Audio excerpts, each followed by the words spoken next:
is author of the book Superintelligence, and he asked the question, what would happen if mankind were able to develop a machine that would actually become more intelligent than its creator? We're going to talk about that a little bit today. Foreign Policy has named him one of the 100 top global thinkers.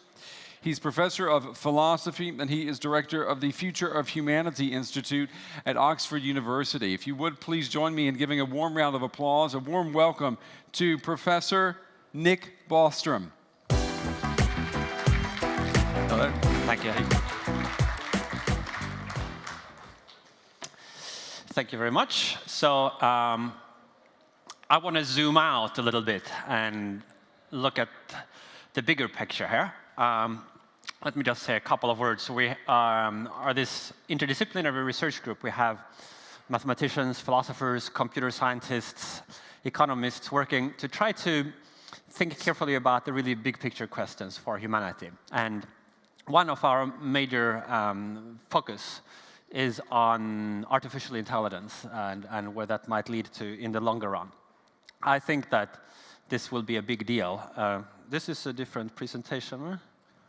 So it's a slightly different slideshow than the one I had in mind, but maybe it will work. I think rather than trying to reload it, we might work at this. This is a different variation of the same thing, so it should work. So if we think back at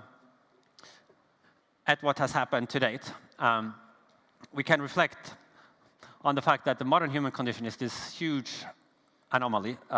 We used to be hunter-gatherers running around on the African savanna for almost the entirety of this 100,000-year period that we have existed here. I'll come to AI, this is still part of it. And after a lot of progress, and a lot of hard work, a lot of technological progress, we have reached the modern human condition, which we now take to be the normal way for things to be. The alarm wakes you up in the morning, you commute into the office, and you sit in front of a screen all day. This seems to be the normal way for things to be, so that if one is entertaining some hypothesis according to which the future might be very different from what it is now, that is regarded as an extraordinary hypothesis that requires some extraordinary proof. Whereas, in fact, if you think about it from this historical perspective, the modern human condition is this aberration. It's like a recent development. It's not really been like this for very long. And it would seem to me to be an extraordinary hypothesis to think that this will continue on now forever, that this will be the way it is. It seems more plausible that perhaps we will reach even further in this path of technological development. So, from this point of view, if one wants to think seriously about where the long term might lead us, one needs to consider seriously the idea that there could be a fundamental change in the human condition. Another way to look at the same thing, make the same point, is if you just look at global economic growth over a long period of time. I've plotted for you world GDP over the past 10,000 years. This is actually based on real data as far as we can estimate it. And you see, again, this very unusual shape. It doesn't look like the current state of affairs is a stable condition, like we've now reached some kind of plateau that we will sit on forever. So when we are thinking about the future of humanity, we take seriously the idea that there could be this fundamental change in human affairs. And in particular, it looks to me that the transition to the machine intelligence era might be the most likely cause of a fundamental shift. If we think about what created the human condition in the first place, that it's clear that this transition in the substrate of thinking has a big role to play in the explanation. Like, yes, why did we have this kind of thing? Well, of course, it's because of economic growth. Why the economic growth? Because of technological development. But why the technological development? Well, it's because of this slight increase in general intelligence among some of our distant ancestors that made it possible for knowledge to start to accumulate from generation to generation, for us to really make progress on technology. And that has now placed us in this contemporary human condition where the human species has this unique position on the planet, where the future is shaped largely by our human preferences and our human interactions, and why the future of the gorillas and the chimpanzees in particular seem to now depend a lot more on what we humans do than on what the gorillas do themselves. And so underlying this, there were these small tweaks in the substrate of thinking. We know that not too many tweaks, because there just haven't been that many generations since our last common ancestor with the chimpanzees. So evolutionary development of complex new mechanisms take a lot of generations, and in a few thousand generations, there can just really be some small tweaks of machinery that was already basically in place. Also some scaling, like so we have slightly more of it, maybe by a factor of 3 or something like that. So if I'm thinking about superintelligence, there are then different possible ways in which you could imagine getting there. You could imagine further increases to biological intelligence, such as we have seen over historical times, or you could imagine machine intelligence getting there. It might be an open question. Which of these paths will all get there first? I think both of these are in principle possible. On the one hand, you have a much higher current level of cognition in biology. Like humans and even other animals are just like far above current computers in terms of general cleverness, ingenuity, creativity, common sense. On the other hand, AI is progressing at a more rapid clip. So to first approximation, it's an open question. Which of these will first get there? Like with more granularity, we can distinguish biomedical enhancements to human cognition, and AI that can either be of a purely synthetic form or inspired to various degrees by biology. In the extreme case, you would actually just try to copy in a machine substrate what is done naturally in biology. Or you could imagine some hybrid approach where you try to combine the best of biology and AI. I think that is actually less likely to be where the action will be. And I'd be happy to talk more about that afterwards. So I want to, since this is actually a different sort of slide deck, I'm a little, like every time a new slide comes up, I'm as surprised as you are. But I think that what I will want to talk about is not so much today the biology stuff, but the AI stuff. So let's maybe fast forward some biology stuff and see what we get to. Yes, so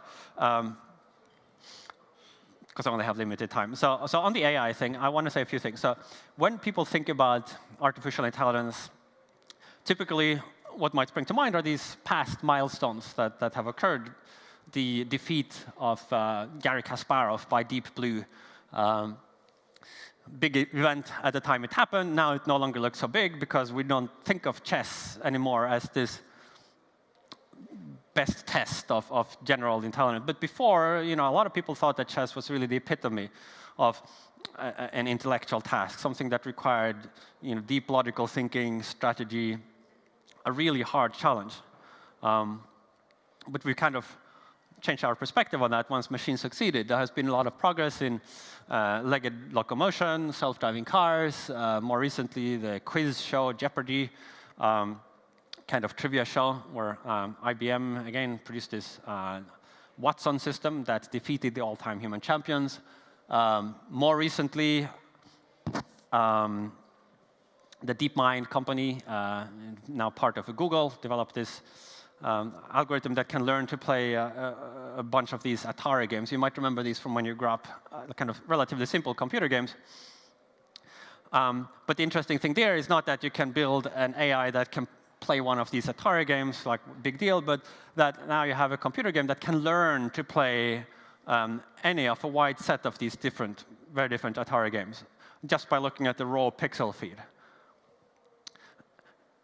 This illustrates a kind of shift that has taken place in artificial intelligence. It used to be about building expert systems in the 60s and 70s, and you would have human engineers that would handcraft features, handcraft knowledge, put it into a box, and the AI itself could make some simple logical derivations, but you basically got out only what you put into the box. But now the focus is on machine learning, on crafting algorithms that can learn from experience to find patterns, in stimuli to build up more complex layers of representation and can learn policies by trial and error from just running around and exploring the environment.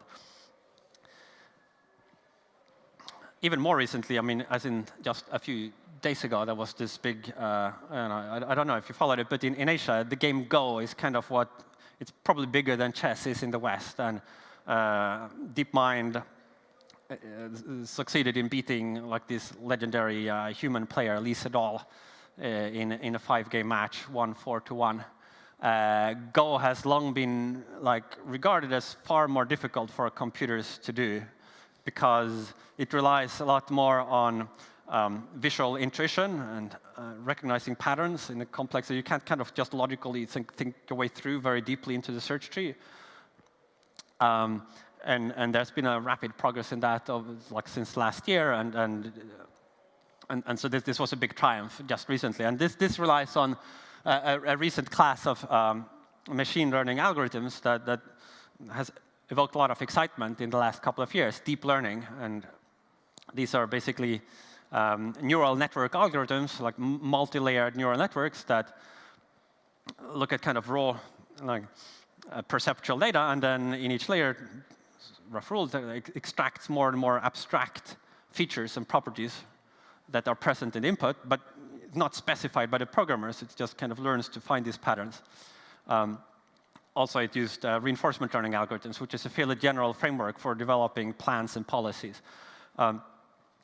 So again, I think the AlphaGo system that defeated Lee Sedol is actually a more significant achievement than Deep Blue was back when it beat Kasparov, because the technology that was used to create AlphaGo is general purpose. These algorithms with some small variations, I think, might well do well on a whole host of other game applications. And more generally, with the same basic algorithms can be used for a lot of other applications outside game AI. So deep learning is used now in, say, image recognition, image tagging, automated translation, speech recognition. It's a general method, in particular for replicating a lot of the things that human perceptual intelligence does, so recognizing patterns in complicated input fields.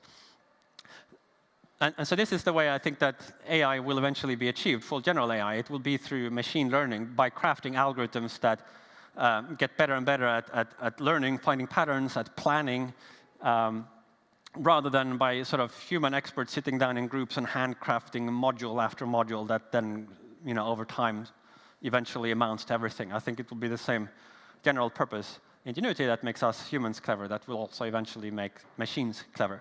So already, AI is used in a wide range of different applications, but underlying these big milestones, there are these sort of underlying algorithmic improvements that have been accumulating in the history of AI, which is really not that old. I mean, you can date it back maybe to 1956 or so. There was a big conference that is sometimes said to have started the field of AI. We didn't really have computers much earlier than that. So in the scheme of things, all of this that has been achieved is in the lifetime of people alive today. And so when one is thinking about what might be achieved in the lifetime of people who are born now, like that's, even if one just sort of saw the same amount of progress, that could still take us quite far. Another factor that has driven progress, of course, is improved hardware. And if you look at some particular domain, like chess computing, or where the computers have continued to improve since Deep Blue, it didn't stop there. As a rough rule of thumb, about half of the progress is due to just machines getting faster, and roughly half is due to algorithmic improvements. And as a rule of thumb, that seems to hold across a wide range of different domains. So in the history of AI, there have been previous times when there has been great excitement. When they first started, people were very optimistic. Some of the pioneers thought that they would have the AI problem cracked within a decade or so. It turned out to be more difficult. So then this initial wave of excitement gave way to what's known as the first AI winter. There was a period of time when the very term artificial intelligence became almost a term of abuse. Like if you had a startup company, you wouldn't want to say that you were doing AI. It became seen as this thing that was kind of overhyped and flaky. Then there was a second wave of excitement, an AI spring, that also was followed by a second AI winter. So again, there were overblown expectations, and the field kind of fell quiet. And now we are in the third AI spring again. So there, as of the last 2 or 3 years, this great sense of excitement once more. And of course, it's anybody's guess whether this will be the wave that kind of carries all the way through, or whether there will be several more cycles, perhaps, of inflated expectations followed by disillusionment. But there have been some actual scientific progress done, and also this current excitement is reflected in industry activity, where with a number of high-profile acquisitions, and right now a kind of scramble for talent, where all of the big tech companies are setting up some kind of AI lab effort internally. Google has the DeepMind effort in London, and another big Google Brain effort over in Mountain View in California. Facebook has an AI team, Microsoft, IBM, Baidu. All of these are now competing for talents and like scooping up graduates from academic institutions. There are a number of applications already. Sometimes we don't think of these as AI, because this is something that bugs AI researchers. Like sometimes when AI actually starts to work, we no longer think of it as AI. It just becomes software. But techniques that were initially developed in AI laboratories, have entered widespread use, and I think we'll, see a proliferation of applications over the next few years. And one reason to think that there won't be another AI winter, at least not anything as severe as previously, is that the techniques that are already developed are already sufficiently good to be practically useful for a variety of fields. And so, it might be that some of the rhetoric will cool down, but I don't think that the field will go away, or that people will stop investing heavily in research, because it's already a competitive advantage if you're like the ability to say, tag photos, or have search engines or recommender systems that compare products with people. The Internet of Things, they're just like self-driving cars, like a lot of different promising applications, either already possible or clearly likely to become possible in the near-term future. So that's one reason for thinking that this time there will probably be like enough substance for the momentum to carry on. So I've already talked about that. There are a number of different outstanding technical challenges that remain. Transfer learning is the idea of being able to use knowledge and skills you learned by solving problems in one domain and apply them to different domains. And it's still something that is a challenge. A bunch of other things.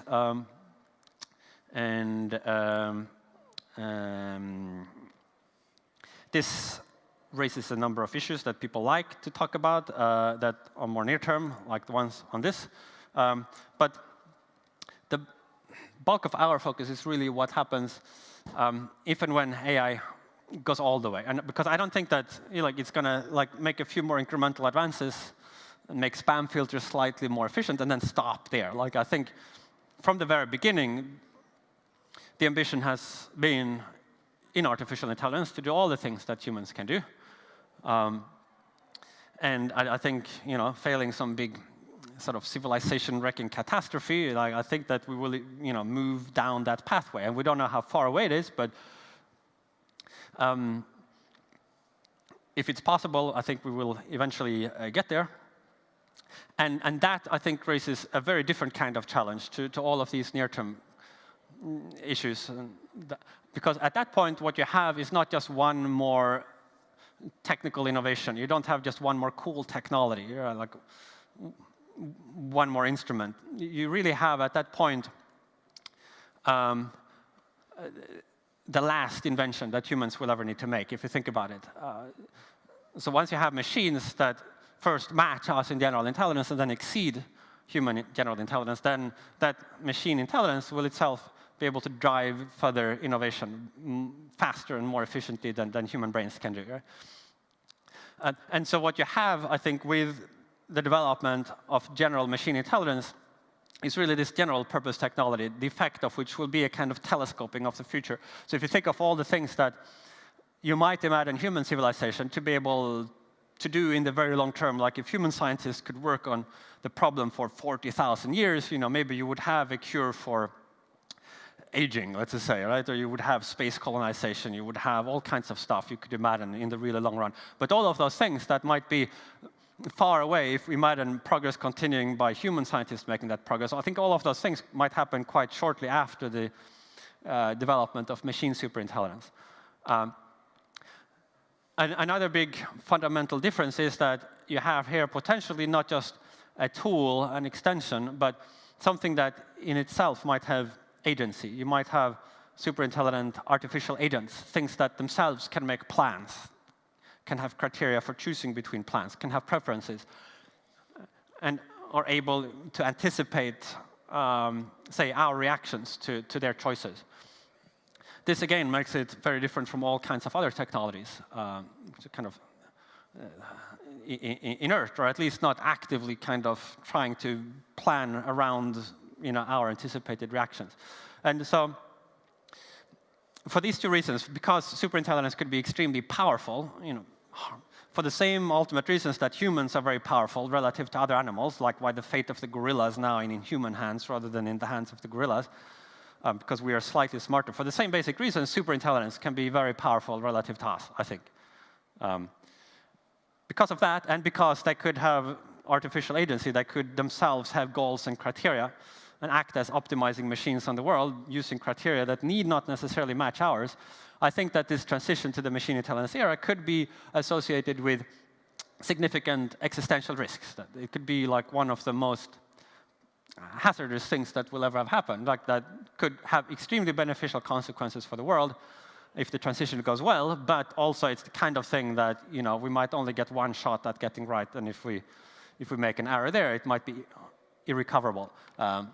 For reasons that we can talk more about in the Q&A. So I wrote this book like a year and a half ago or 2 years ago now that tried to not so much talk about the current state of the art in machine learning or exactly how we might get to superintelligence, but taking seriously the question, if and when we actually do get first to human level machine intelligence, and then, as I believe, if that point is reached, superintelligence fairly shortly after, like what happens then? Like, what can we say now about how that transition might play out?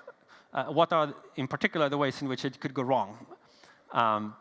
And what are the actions that we could take now that, if there actually is some non-trivial probability that this transition to the machine intelligence era might happen, perhaps in the lifetime of people alive today, like what are the actions that we could make now that would actually create better initial conditions for this transition?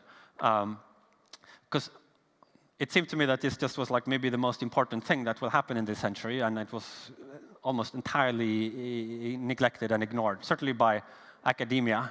And it's like a little bit discussion by science fiction authors or in the popular media, but no serious research on it.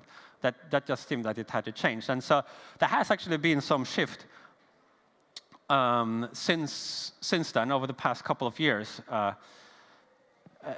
big shift where there is now like the beginnings of a research field forming around some of these questions. The control problem: how could you engineer an artificial motivation system, so as to actually make sure that if you knew how to make a machine really smart, that really smart machine would then also do what the creators intended, that it would like be on our side, be human friendly, be aligned with human intention. So that involves some big technical problems, and where there's now sort of research groups springing up in different places around the world, like actually trying to start work on that. Also, although it's still fairly marginal, a more serious conversation about the social, economic impacts of this, the ethical questions that will arise. So this is still very early stages. This is still, compared to the magnitude of this challenge, if I'm right, that this actually has a non-trivial chance of occurring, the amount of effort that humanity is spending on trying to understand it is still piddling. But a lot more than 2 years ago. And so I think that is encouraging, and I think that in addition to this like attempt to sort of think through these issues in advance. I think the other impetus that has brought these issues to the fore is just like the rate of technical advance in machine learning that has been maybe faster than people expected over the past couple of years. So I want to leave a lot of time for Q&A, but there's also some of the things that I was talking about in the book and some of the things that my research institute are doing. So I'll draw a line there, and then we can pick it up. Thanks. Have a seat.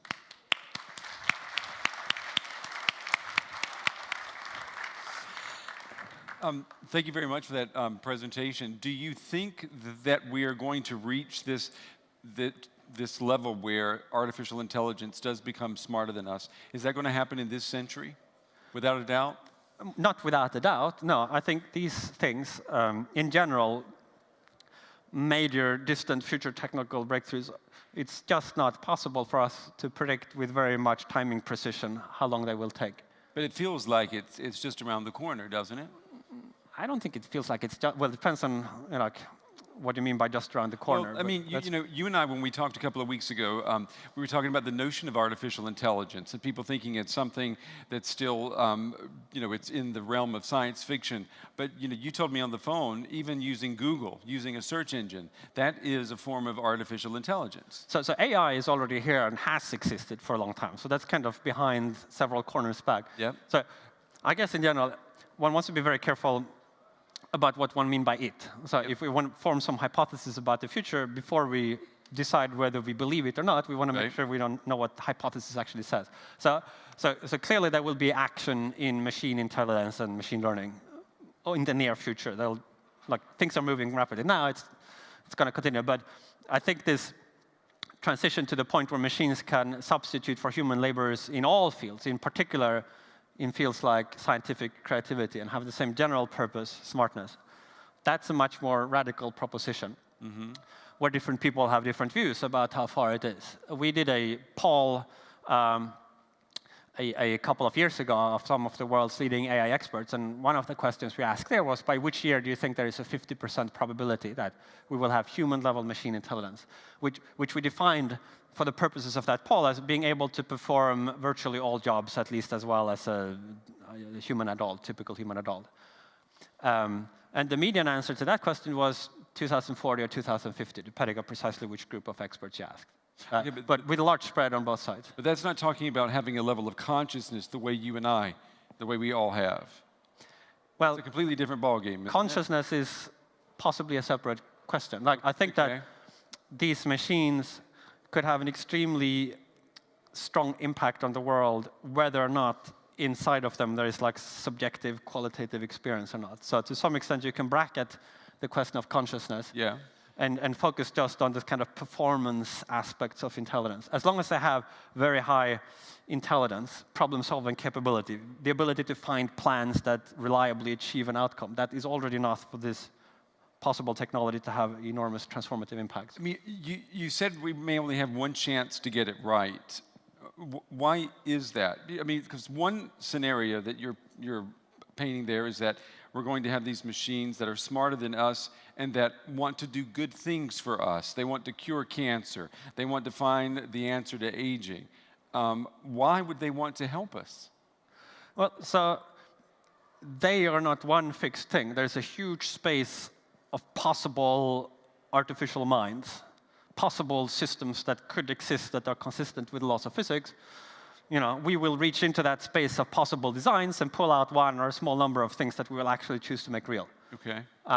And so there are artificial minds that would have values identical to ours, that are artificial minds that would have very different goals and criteria. So depending on which of these we succeed in designing, they might either be aligned with us or work at cross purpose. Yeah. And so one of the points I make in the book, though, is that in order to find a super intelligent agent that is actually working for our benefit, you might have to very carefully design its goal system. Most arbitrary goals that you might imagine an AI to have would give it instrumental reasons to do things that would be harmful to humans if it were sufficiently powerful. So let me illustrate that. So the standard example here, it's like a cartoon example, but it makes the point, is that of a paperclip AI, right? So you imagine a super intelligent machine that has as its goal to make as many paper clips as possible. Maybe you build it to run a paper clip factory. Okay. So the idea here is that when this AI is relatively weak, before it becomes super intelligent, that maybe the only way it can make a lot of paper clips is to just run this paper clip factory more efficiently, and everybody's happy. But once you become super intelligent, once you get extreme power, possibly from having the ability to invent new technologies, then there are other ways of making more paper clips than just operating this factory. You might make more paper clip factories, for example. Right. You might prevent humans from switching off, because then there would be fewer paper clips. And how do you prevent the machine from doing things? Okay, let's take the paperclip example. Let's say the machine says, I'm going to make more paper clips, but I need these resources, which the humans also need. So the humans have to go without while I make more paper clips. Right. Now, how do you convince or create a machine that is not going to take away from the humans in order to make more paper clips? So I think the answer is not to build a paperclip AI that is super intelligent in the first place. You don't want to be in a situation where you have a super intelligent adversary. Okay. Okay, but how are you going to know that? How are you not going to build the super intelligent paperclip machine? Right. So at the moment, if you think about what kind of goals can we actually put into a machine today, because at the end of the day, what you have to do is you have to write a program in C++ or Python or a computer program and specify some objective function, right? So yeah. Today we could do something like calculate the decimal expansion of pi. That's something you can formally specify. What you couldn't do today is an objective like maximize love or happiness or justice or beauty or any plausible human conception, even the simplest, like maximize pleasure or something like a reductionistic view of human values. Even that you couldn't put into a computer program. So there's this big technical challenge. How could you learn how to endow an AI with any plausible human value? And this is an open technical research question.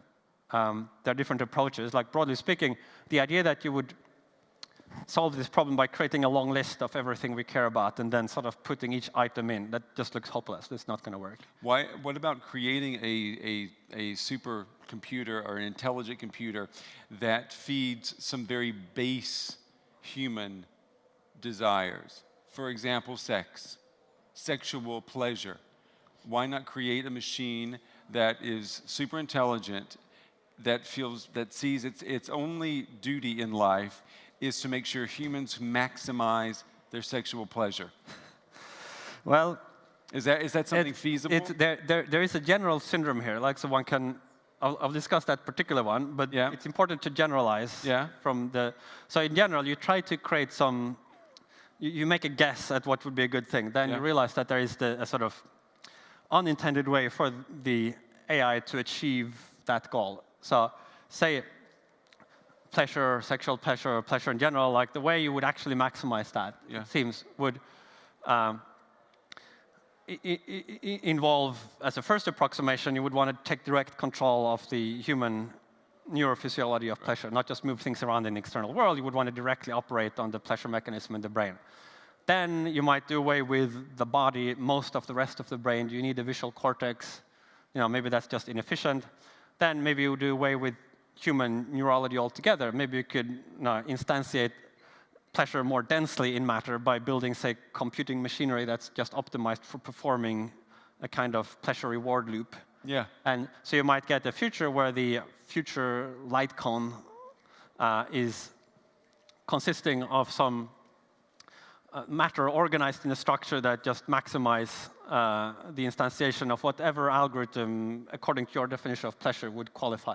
Okay. This might be very different from what you had in mind when you had these dirty fantasies of what the future. You had, oh wow, there will be all these kind of curve. So you might get something quite different. And even just defining pleasure or sexual pleasure, you would actually try to have to specify some definition of that. So that we don't know how to do that. That's some. So the more promising approach, well, there are several, but one promising approach to explore is the idea of using the AI's own intelligence to learn about human values. So that rather than we doing all the cognitive work in advance, you would try to create an AI that, by observing human behavior, maybe interacting or asking human questions, it could learn about what it is that we value.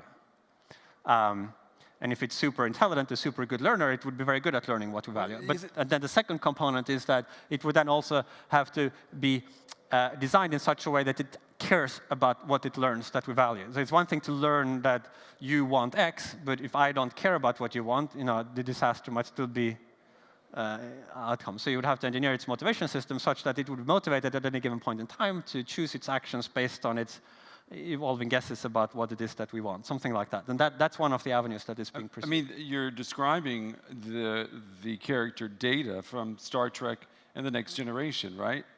He's super intelligent. Is he? And, well, he's supposed to be, and he looks observes. pretty human intelligent to me. Well, no, but his goal is to assist humans and to observe human beings. Is that something that you could foresee would happen? I could foresee that AIs will already observe humans to serve up better search results. You observe what results people click on and so on. Yeah. I don't. So one of the major obstacles to even engaging with these questions in a serious way, I think, is the tendency to anthropomorphize AI. That we project all kinds of human tendencies and psychological idiosyncrasies onto artificial intelligences. There's just no reason to think that they would be present there unless you specifically build them in. Okay. So we think of AI as this kind of nerdy human, like somebody who's really good at math and engineering, but kind of slightly socially tone deaf. And there's just no reason to think that that would in any way reflect what the superintelligence would be.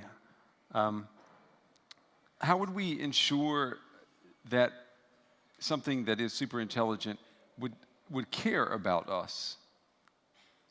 Well, that is, one way to formulate this control problem. How it would care about us, care about what we want, do what we intended to do. Like, all of these are different ways of describing something that involves a big technical problem. The problem of value learning, or some other way of controlling what the superintelligence would do. That means we would still control it, though, right? Or not? Well, in some kind of way. I mean, it's like, imagine how could the chimpanzees or the ancestors, the last common ancestor, like, if you could imagine, okay, so they couldn't really sit around and talk, they didn't have language, but if you imagine them sitting around the campfire and thinking, oh, there's going to be these humans one day, right? Like, how could we sort of breed a version of humanity or engineer a version of humanity that would actually be nice to us? Yeah. And that's a little bit like the challenge we're confronting, except there are a lot of differences, of course. Like, I want to open it up to the floor in just a second, but I want to ask you, how do you foresee the future if we get it wrong? If you say we have this one chance to either get it right or to get it wrong, well, what happens if we get it wrong? Can you kind of paint a picture for us what that's going to look like? There are several different scenario classes where things go wrong in different ways, but in one broad class, which is what you get if you're assuming that you have this AI that becomes very powerful, like you have a sudden intelligence explosion, you have one superintelligence so far ahead of the others that it could just like shape the future according to its preferences. Then in that kind of scenario, what can go wrong is that you get a paper full of paper clips, let's just say, with no humans or sentience or any other things. You just get more and more factories producing more and more paper clips with space colonizing probes going to other planets, making them into paperclip factories forever. You have a future optimized for paper clips, or it might be the computation of the decimal expansion of pi, or whatever value turned out to be easier for us to specify. So we give that value to the first thing that became superintelligence, and then it uses its superintelligence. So that's one class of scenario. Now there's a very different class of scenarios where you have a more gradual transition, so you don't get some superintelligence that forms a singleton, and just you have instead maybe a competition between different AIs, like a more gradual transition, so you don't just have one thing that. Then you can have, in unfavorable multipolar outcomes, you can have sort of evolutionary dynamics, economic competitive dynamics operating on this population of digital minds, maybe selecting for minds that are very highly economically productive, but don't actually use those resources for fun stuff. So we would create several entities that would actually compete with each other. Well, so in one class of scenarios, that would happen, and particularly likely if the transition happens more slowly, right? Because if the transition from say, human level to superintelligence, to take one extreme. Suppose that happened in a week. Like So then it's unlikely that there will be 2 or more companies, labs, countries that are so close to one another in the development process that the leader is just less than a week ahead of the other one. Yeah. It's more likely than that the leading lab will have sort of completed the transition to superintelligence before the other has even started it. So then you get this singleton outcome. But if the transition is slower, let's suppose it takes decades, then it's more likely that there will be many different AI systems, countries, companies, and entities that have their own AIs that, they all end up perhaps radically super intelligent, but at no point is any one of them so far ahead of the others that it can just lay down. So in that case, you then can have these competitive dynamics, and in certain scenarios that could lead in an undesirable direction, like evolution goes wherever the fitness landscapes Survival of the fittest. tunnel it, and that need not be in a beneficial direction. Like there is no law of nature that says that evolutionary competition leads to better outcomes. Right, it's survival of the fittest, but the fittest are not necessarily the best, No, right? no, that's right.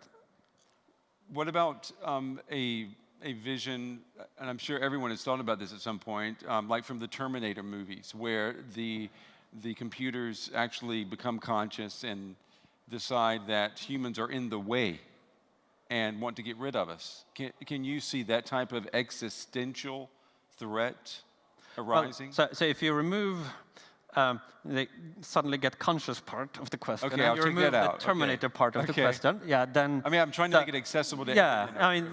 I mean, I know there's a tension there. You want to be concrete and vivid, Yeah. but at the same time, the more specific detail you add to your scenario, the lower its probability. Like, there are more specific things that would have to be true. Okay.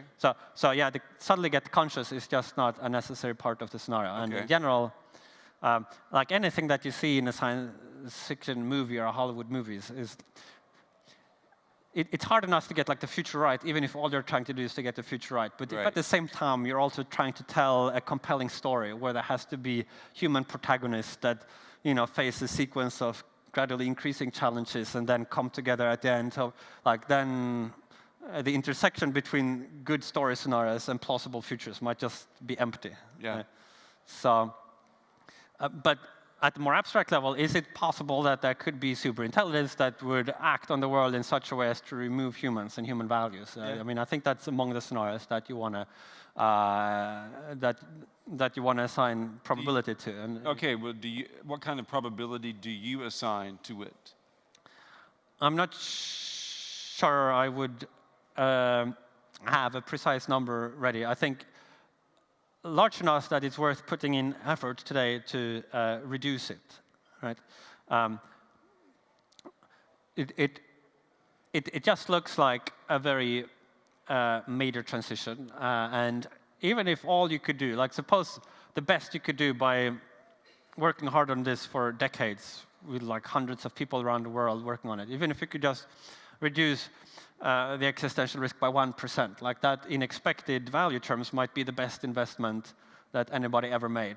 Like because what's at stake is just so enormous, like the entire future.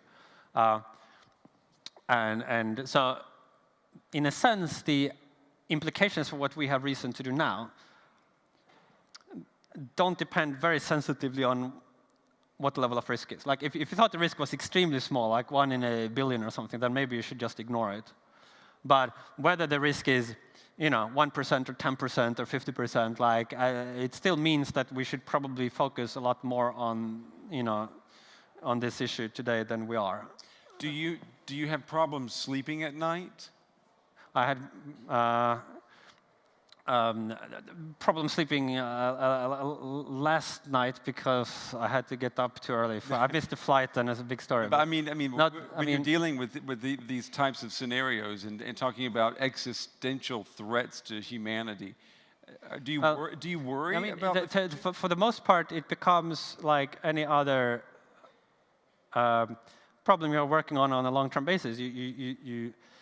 It's not a matter of sort of working your way up or being anxious. It's a matter of trying to make intellectual progress on a set of, take a big problem, you try to decompose it into smaller parts, and those into smaller parts, then you try to solve a small part. And so on a day-to-day basis, the predominant mode is kind of one of analytic cognitive activity, probably not that different from any other research activity. Okay. Okay. Any questions for Professor Bolstrom? We've got one here.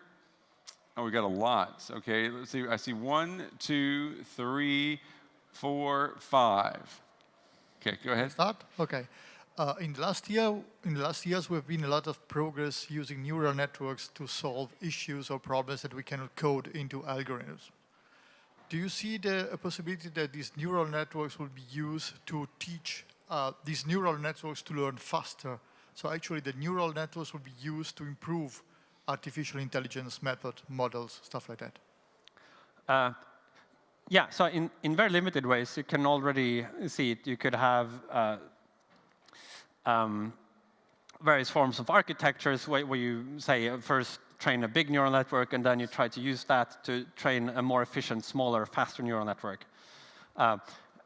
Another way in which current AI involves some limited form of sort of recursive self-improvement is in hyperparameter optimization. So you have a particular, say, neural network architecture, other architecture. It has a number of different parameters that are specified by hand, and you can sort of try different ones and see which work best, results in the fastest learning. But you could also automate that process and try to be a little bit clever about how you explore the different possible settings of the hyperparameters to try to optimize a given architecture.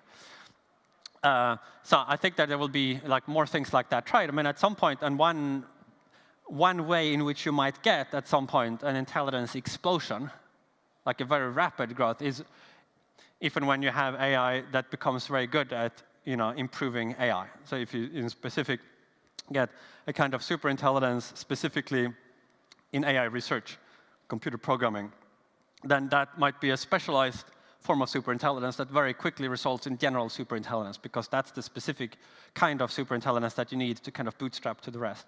And that is one reason for taking these sort of rapid transition scenarios seriously, in that you can get the feedback loop at some point. There's this gentleman right here.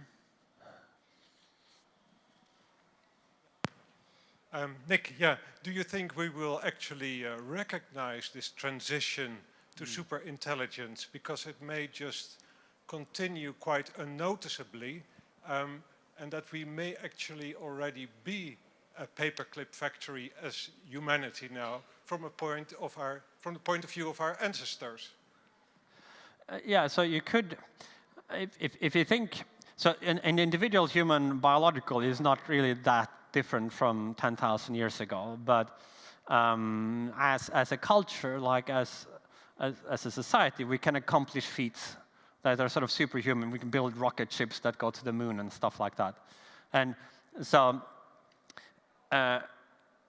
if you want to think of collective intelligences and think of the scientific community or human civilization as constituting one big of those, then there might already have been one kind of leap forward, where today's society is a kind of collective superintelligence relative to 10,000 years ago.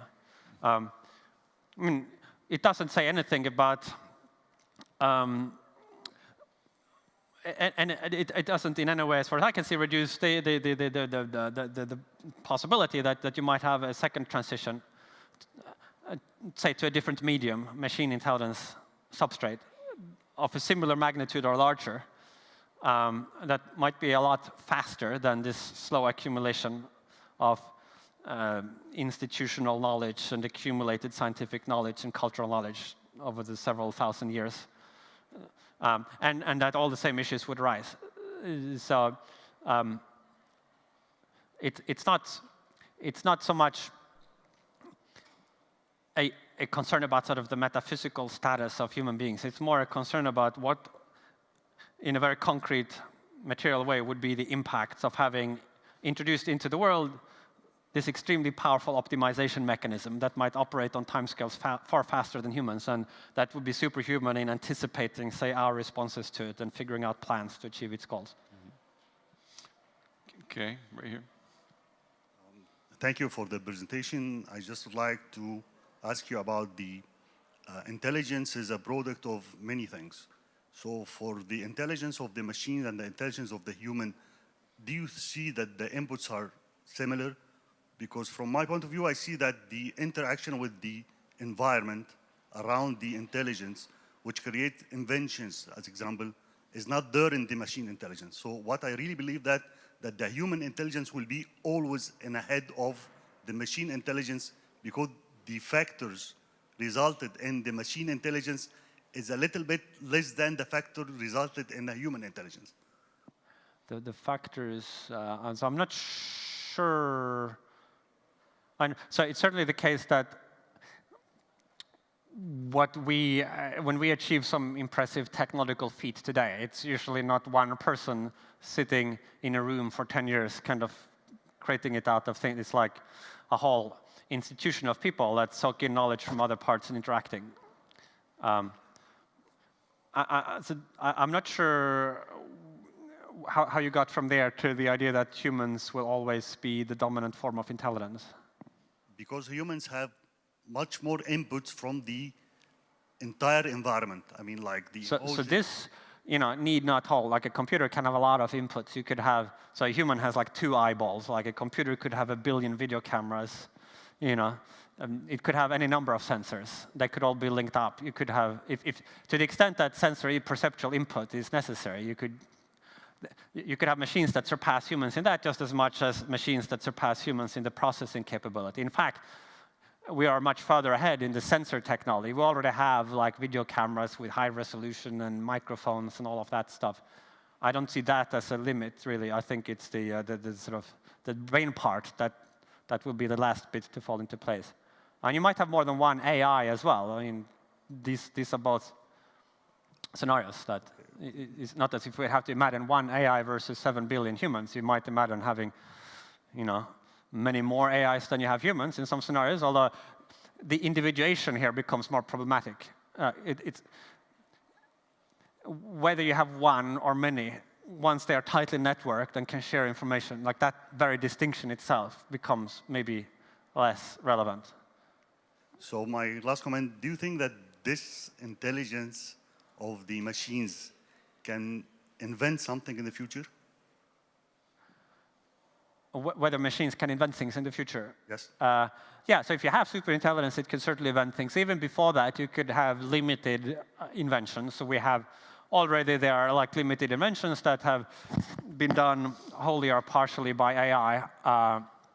You could have, for example, evolutionary algorithms have produced simple electronic circuitry designed antennas that were actually patentable and so forth.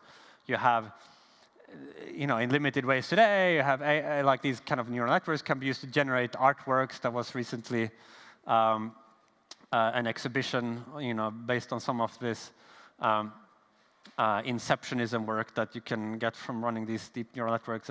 In limited ways, AIs can already invent. Of course, they are not very smart, so they can only invent limited, not very impressive things. But I don't see a qualitative difference, so that they would be able to do everything except inventing, and then the holy grail of inventing comes into play. I think invention and creativity is just one manifestation of general purpose intellectual capability, and you'll see more and more of that as the machines become better and better able at learning. I found your first picture in the presentation very interesting, where you show the exponential growth of the world GDP. And I think you said in the beginning, how can we plateau this? Or if I understand it right, the task is now to stop progress and to plateau this exponential learning curve. Otherwise, we take the risk that AI takes over and maybe destroys us all. So do we have in history any analogy or any example where we're able to stop progress and to plateau? Yeah, no, I don't think that is the task. I don't think it will happen. I don't think it's worth trying to make it happen, and I think it would ultimately be bad if it somehow did happen. Like I think the transition to the machine intelligence era is this kind of portal through which we ultimately will have to pass in order to realize the full potential of what human civilization could produce. But that transition is associated with risks that can be reduced if we get our act together and actually put in some of the hard work far in advance. I just don't. think it would be either desirable or feasible to try to prevent that. Okay.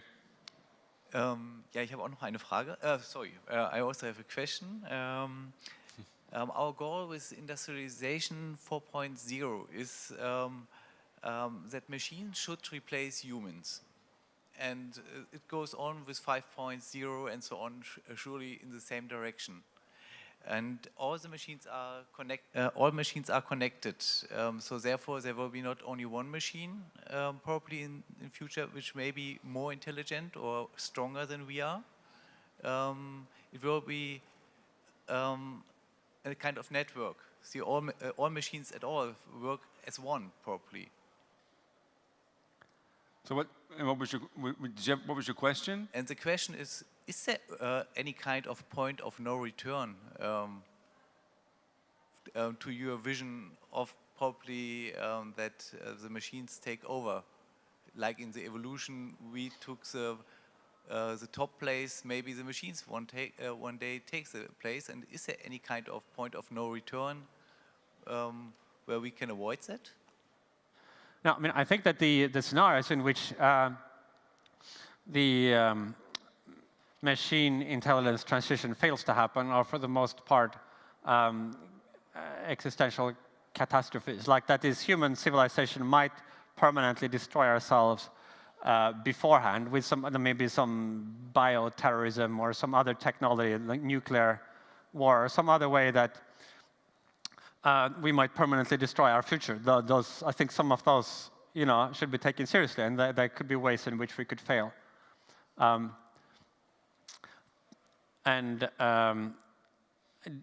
It does look very likely to me, though, that if we avoid those scenarios, that we will continue to make progress in science and technology on a wide front, and that will eventually, at some point, culminate in general machine intelligence. And that it would be worth investing some effort now into understanding the issues that will then arise at that point. Because it might be that some of those issues can't be solved quickly, that maybe they require cumulative research over years or decades to really have the insights that we will need to design the right control mechanisms. And so, that's why it seems worth starting that work today.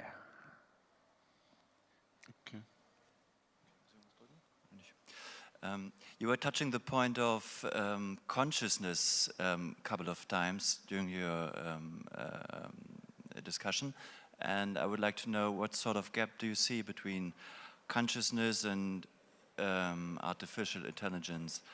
And secondly, are there some technical approaches, artificial intelligence approaches to overcome that gap between consciousness and artificial intelligence? I think that the concept of consciousness tends to confuse people, and so it should only be introduced if it's unavoidable. For most of the things I talked about, you don't have to roll in the question of consciousness. You can still think about what the instrumental impacts of these machines will be on the world. What can they do? Whether or not there is some inner life, they might still have a big impact on the world. They might invent, all kinds of new technologies. They might impact the economy. They might do all kinds of things. The main place where the question of consciousness becomes relevant is if we're thinking about some ethical questions that involve, say, the moral status of the machines. If we are interested in whether the machines themselves have moral standing, that question plausibly depends on whether the machines are conscious or not. So at that point, you can no longer avoid asking about consciousness. So my view on that is that at least some forms of computational processes, some possible machine intelligences probably would be conscious. Certainly, if you had something that was, say, an exact replica of a human, except implemented in silicon rather than in carbon, I think that very likely would be conscious. There is uncertainty as to how far the architecture could diverge from the human mind before you have something that has no consciousness. And rather than just picking some arbitrary point around that, we should acknowledge that we are uncertain about that, and ultimately that's an area for inquiry for, say, philosophy of mind, to try to clarify our concepts about that. But we should not allow our uncertainty and confusion about that to be an excuse for not confronting all these other issues that will arise whether or not the machines are conscious, and try to start to make progress there. I actually do think that's a separate, important, understudied issue. Like, if you think about the human track record in how we interact and treat animals, I think it leaves a lot to be desired. Right. Long before we get machine intelligence that is generally intelligent like a human, we might have more limited forms of AI that is maybe, say, at the level of a mouse or something like that, navigate the cluttered environment and learn some conditioned responses. And if we think that mice have some degree of moral status, then the question at some point arises whether these computer systems that have roughly the same capabilities as mice also might have some limited form of moral status. And I think it wouldn't be too early to start, at least in the context of, say, philosophical seminars, to begin to think about those issues. We've got time for one more. How about the lady here in the front? She's been very patient here. Can we get the microphone to her right here?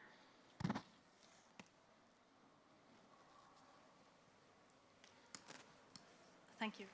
Well, you've talked a lot about superintelligence, artificial intelligence. So I hear that we have a trend of increasing intelligence. So my question is, how do we measure intelligence at all? So, I mean, that's a very good. So, I think that I spoke loosely about, say, human-level machine intelligence. I think that that's really only useful in a very preliminary conversation to roughly, sketch the terrain here. But if you actually want to do research on it or think more carefully about it, then you need to replace this vague concept of human-level intelligence with more precise terminology. You might think of expressing a hypothesis in terms of very specific capabilities that different AI systems might have or might not have. And it's quite plausible that you will never actually have human-level machine intelligence. That is, instead, what you will have is machines that, like today, are superhuman in some respects and subhuman in other respects.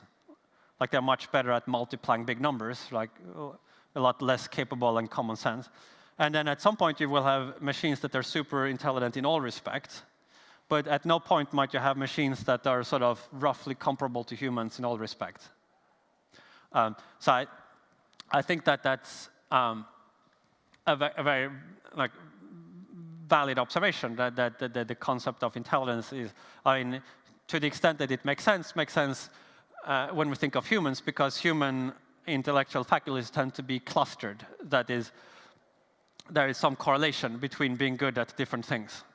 And so that's why we think, that's like, a smart human is a not so smart human. The smart human tends to be fast at learning a lot of different things, and generally. But with machine intelligence, these things can come apart in more ways. Nevertheless, I think that the endpoint is something that is clearly super intelligent, in that it's just going to perform much better in all cognitive domains than we do, and there will be no question. But in the meantime, what we do have are these specific domains where you can create metrics. In game AI, I had that slide because that's one area where you can actually easily compare human performance and machine. There's an objective criterion. Some other things like image recognition, you can compare human ability to classify images and attach labels, and machines now, in various respects, match or exceed humans in that. But designing better metrics for exactly good performance metrics is one of the research challenges that actually is an important part to make progress in machine intelligence, is to create these kind of good data sets with good metrics. And that's usually one of the ingredients you need if you want to sort of train up a machine learner to some kind of good way of actually measuring whether you're making the machine smart or not. Mr. Rosenberg, a final question. Do we ever reach a point where we get rid of the adjective artificial and intelligence is just intelligence? I guess it depends on what you're interested in asking. So you might be, if you are interested in some question that revolves around the distinction between biological and artificial, then you'd want to include that epithet. Will it always be measured against humans? Is that what makes it artificial? And if it becomes I mean, super, artificial just means, I think, engineered by intelligent design. Okay. In this context. Like, so in that sense, we are natural intelligence because we were, a lot of, like, produced by evolution, let's say, whereas, like, if we build something through an engineering product, according to some, like, design we have in mind, then it would be artificial, just like other things we build. So it's useful to be able to distinguish these kinds of things because they might have very different properties. And in that sense, it's useful to have a word for that. Like we wouldn't improve our thinking by not being able to, talk specifically about this new class of processes that we could bring into existence. They are different enough that there needs to be a word for it. It doesn't so much matter what that word is. You could call it synthetic intelligence. You could call it machine intelligence. You could, but as long as there is some distinctive label that allows us to talk about it, I'm happy. Well, we appreciate you coming and talking with us. Let's give him a warm round of applause. Thank you. Thank you. Thank you very much. Very good. Thank you.